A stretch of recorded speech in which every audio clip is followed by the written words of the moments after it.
and the justice of God. My name is Alan Drake, and today I'd like to share with you a message of justice for all of the suffering and unjust losses that you've suffered. You know, we tend to view incidents of great pain and loss in an isolated bubble.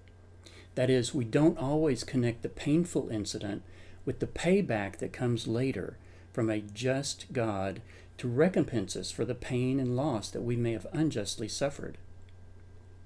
If mothers took that viewpoint without regarding the payoff for their indescribable pain, which of them would ever choose to go through childbirth? Why would any woman who had been through the excruciating experience of childbirth ever choose to go through that again?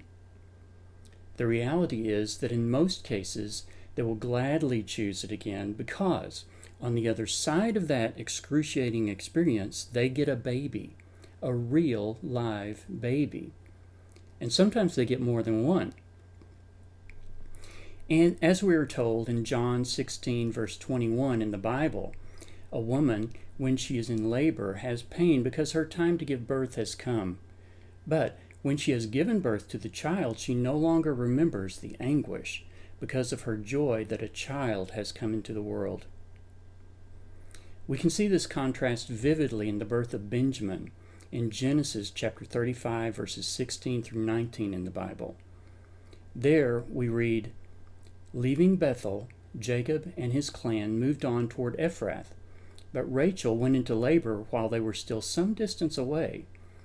Her labor pains were intense. After a very hard delivery, the midwife finally exclaimed, 'Don't be afraid, you have another son.'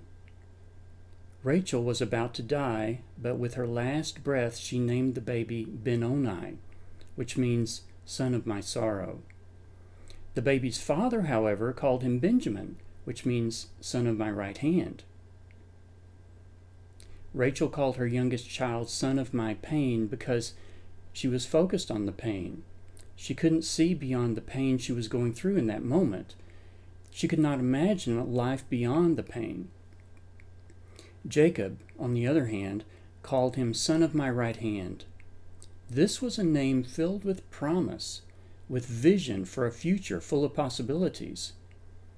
In the midst of this time of intense pain in which he lost his beloved Rachel, Jacob was able to look beyond the heart-rending pain of the moment and see a future beyond the pain, a future filled with blessings that would come from the birth of his son. And as it turned out, we've all benefited from the birth of Benjamin because Benjamin was the ancestor of the Apostle Paul, who wrote much of the New Testament. Knowing now the benefits that all of us have received as a result of the birth of Benjamin and all of his descendants, including the Apostle Paul, would we say that the temporary pain of Benjamin's birth was worth it? I think so.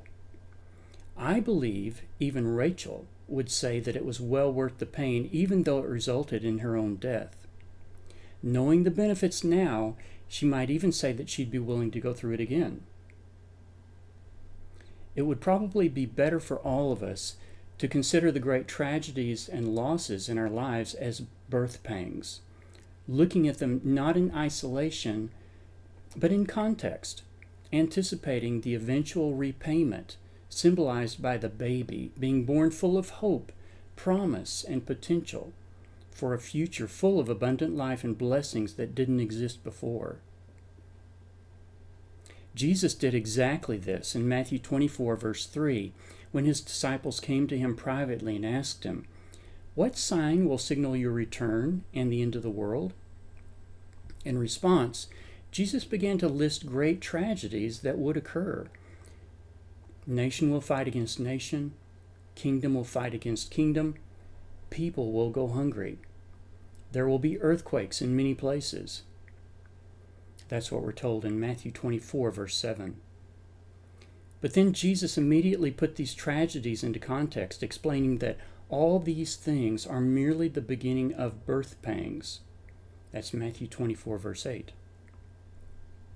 We could focus on the birth pangs that Jesus described, the temporary suffering, or we could direct our focus to what will be birthed out of this time of suffering, the greatest period of glory in the history of the church, culminating in the establishment of Christ's reign on earth. This is how God looks at tragedies and experiences of unjust loss, not focusing on the pain in isolation, because that does not give the complete picture. He is a God of justice.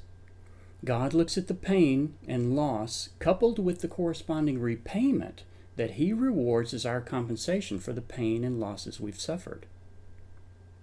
The picture is only complete when it includes the full repayment, the fulfillment of justice, and God provides a compensation package as repayment for every unjust loss. In Joel chapter 2, verse 25 in the Bible, God says, "And I will compensate you for the years that the swarming locust has eaten, the creeping locust, the stripping locust, and the gnawing locust." So, the only question for us is, will we recognize and claim the compensation package that God, in His justice, has already provided for us? My name is Alan Drake, and the website is spiritofwisdommedia.com.